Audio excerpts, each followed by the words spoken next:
under the thumb of Eurasia's most brutal conquerors, a Mongol sect called the Tatars. But now, Ivan III would gamble everything to take them down. In one move, he tears up the pact binding him to the Tatars and declares Russia his. In the balance hangs the future of the Russian people. If Ivan loses, it means his life. If he wins, Russia will become the land of the Tsars.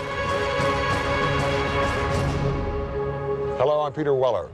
Some say the history of Russia is a history of its great cities. Now, what we think of as Russia today actually began in the 9th century when a very diverse people started to coalesce around a single dominant clan called the Kievan Rus.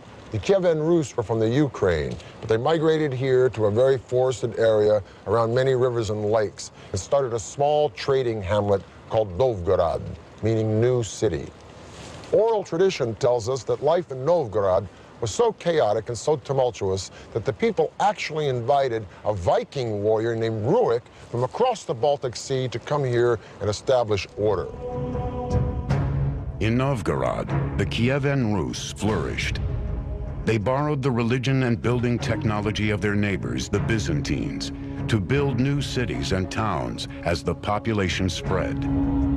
One of these outposts, located in the fertile heart of Western Russia, was called Moscow.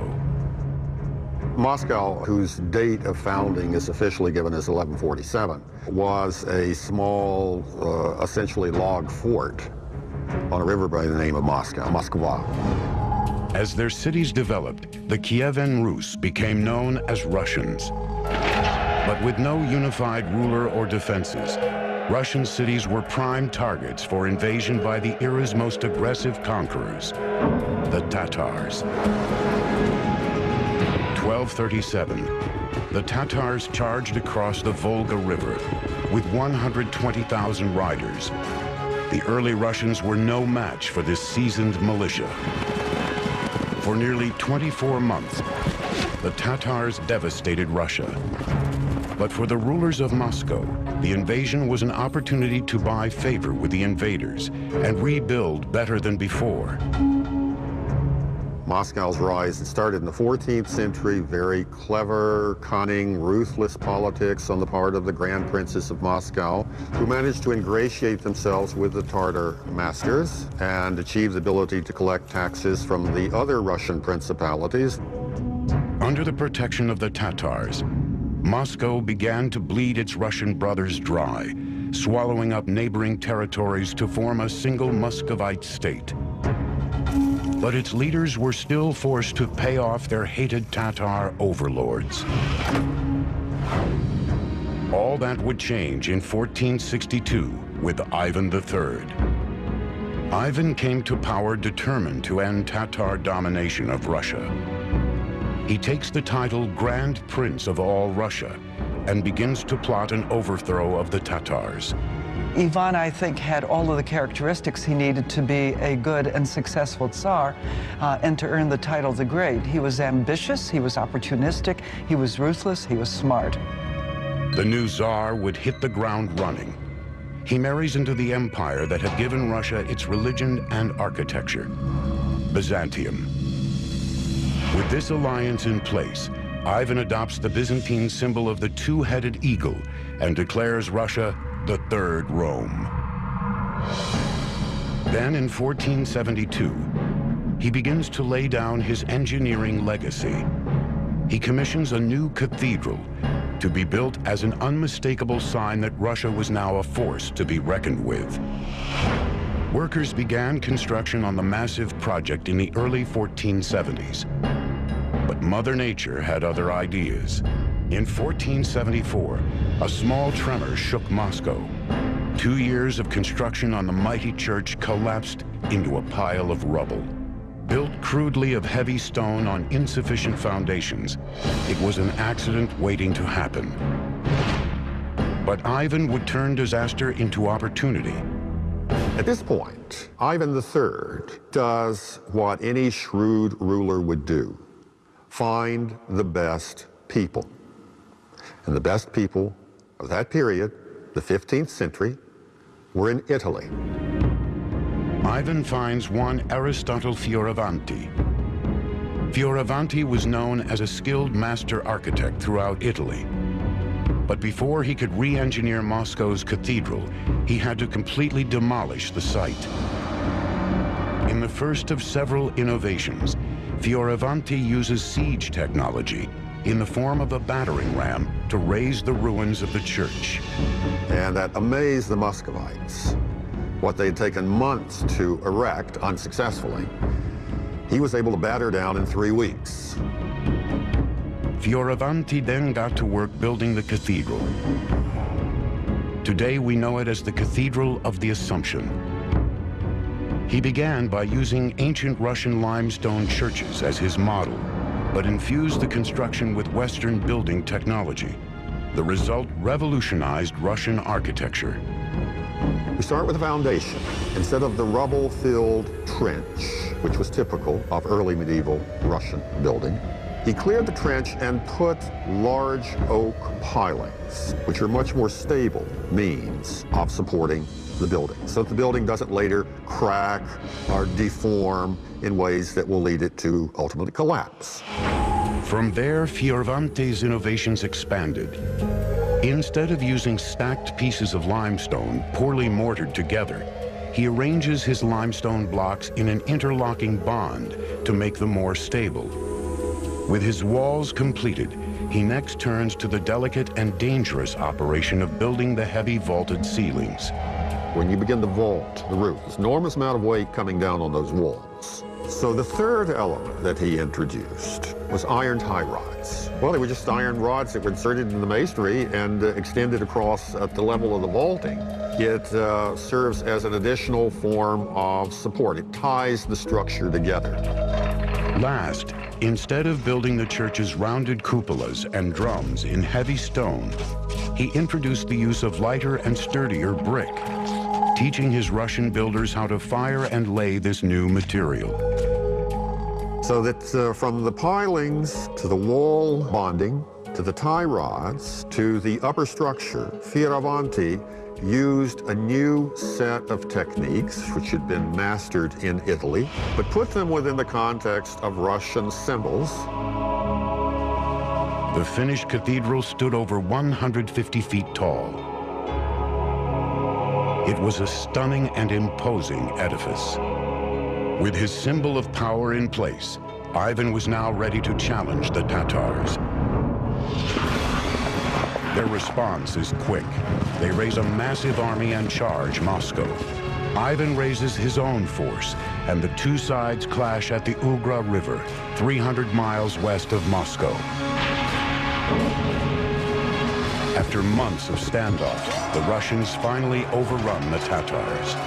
Ivan had successfully vanquished the oppressors who had subjugated the Russians for nearly 3 centuries. And with his legacy cemented in mighty monuments of brick and stone, Ivan III becomes Ivan the Great. By the time of his death in 1505, Ivan had created an independent Russia, but he had not yet created an empire.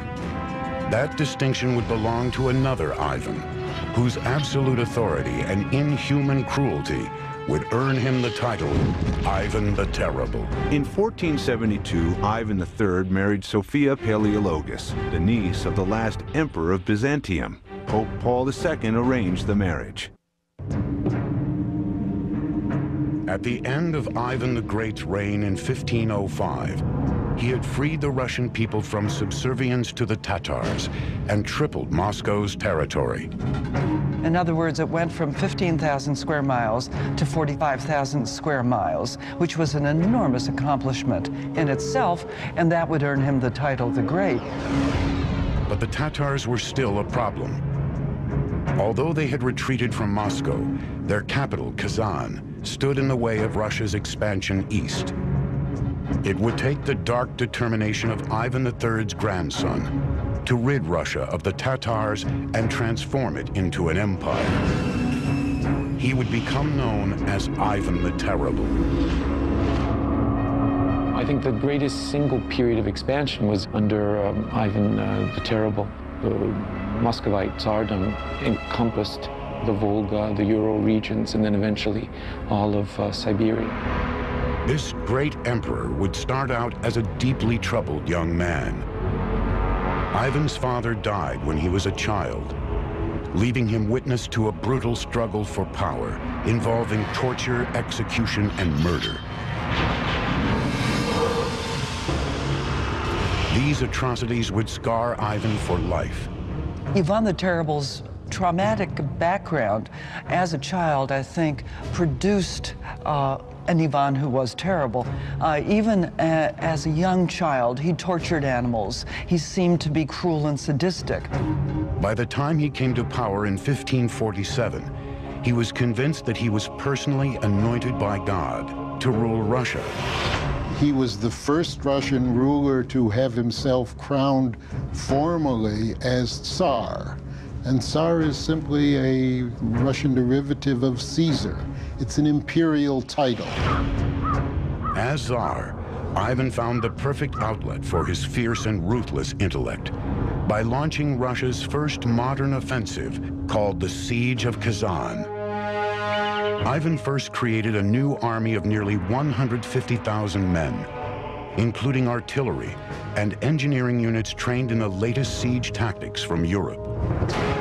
His engineers adapted these foreign teachings to suit Russian warfare. In a first for Russian engineering, they designed a portable structure to defend Russian troops on Eurasia's exposed plains. It was called the Gulai Gorod. This was actually a movable fortress. Gulai Gorod consisted of wooden screens or wooden boards. These shields were assembled in varying patterns to defend infantry gunners called streltsy, the Russian word for shooter. Russian infantry stood inside these movable fortresses and used guns, used cannons against the cavalry. And another way to use it was against the besieged city like Kazan. August 23rd, 1552, with his army assembled and equipped, Ivan begins fighting his way to Kazan. It was done very ingeniously as the Russians moved up and would very quickly erect prefabricated log fortresses as they inched ever closer to Kazan. In other words, tightening the noose around the city. Once entrenched outside the city, Ivan's troops unleashed a relentless assault, rolling in 30-foot-high Gulai Gorods to fire a barrage of artillery over the fortress walls. They killed many defenders in the streets of the city using these movable towers. But the fortress stood strong, so Ivan's generals ordered in a team of engineers to take a crack at the castle. They devise a daring plan to tunnel under the fortress walls, lay mines, and blow the fort wide open. On September 30th, they light a fuse that would decide the bloody fate of Kazan. The force of the explosion stops the battle in its tracks. That was the signal to the rest of the army, and all the regiments of the Tsarist army simultaneously started the assault of the fortress. After 8 days of bloody battle, Kazan falls. Ivan was a conqueror, and Russia becomes an empire. This was a monumental feat because the taking of Kazan meant that Russia was incorporating the former Tartar lands to which she had been beholden. And Kazan opened the way for Russia to expand truly into an empire. It opened the way south to the Caspian and the Black Seas, and it opened the way east to Siberia.